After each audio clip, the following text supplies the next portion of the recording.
Shalom Bapak Ibu Saudara. Mari kita baca Lukas pasal 17 ayat 5 dan 6. Demikian firman Tuhan. Para rasul berkata kepada Tuhan, "Tambahkanlah iman kami."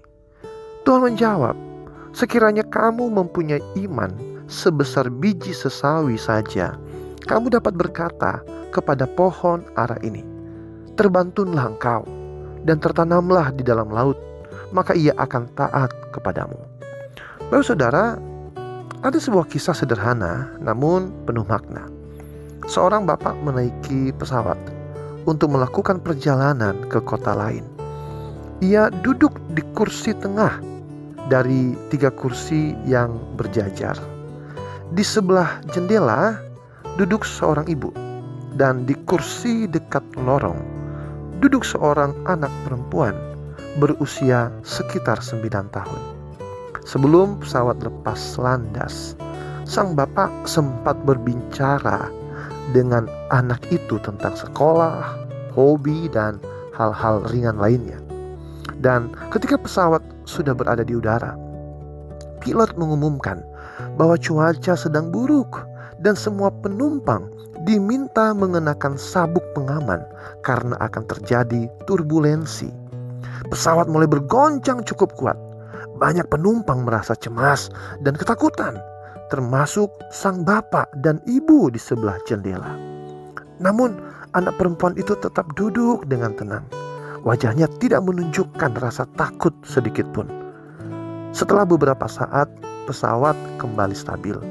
Sang bapak yang penasaran kemudian bertanya kepada anak itu, "Mengapa kamu tidak takut ketika pesawat tadi bergoncang?" Anak itu menjawab dengan sederhana, "Karena ayah saya adalah pilot pesawat ini. Saya percaya ayah saya akan membawa pesawat ini dengan selamat." Saudara, kisah ini menggambarkan makna iman yang diajarkan Yesus dalam Lukas 17 ayat 5 dan 6 tadi.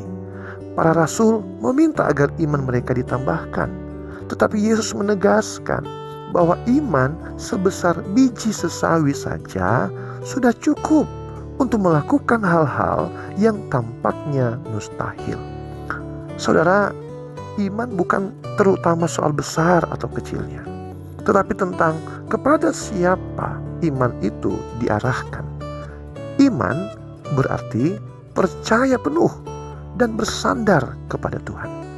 Ketika kita percaya kepada Tuhan, hati kita memperoleh ketenangan, bahkan di tengah situasi yang menakutkan. Karena itu Bapak Saudara, jangan pernah meremehkan iman yang kecil. Di tangan Tuhan, iman yang kecil pun dapat dipakai untuk melakukan perkara-perkara besar. Mari saudara kita belajar mempercayakan hidup sepenuhnya kepada Tuhan. Ia adalah Allah yang berdaulat atas hidup kita.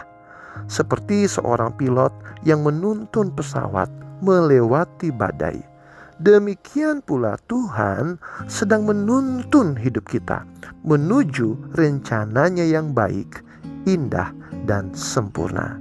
Tuhan Yesus memberkati. Shalom.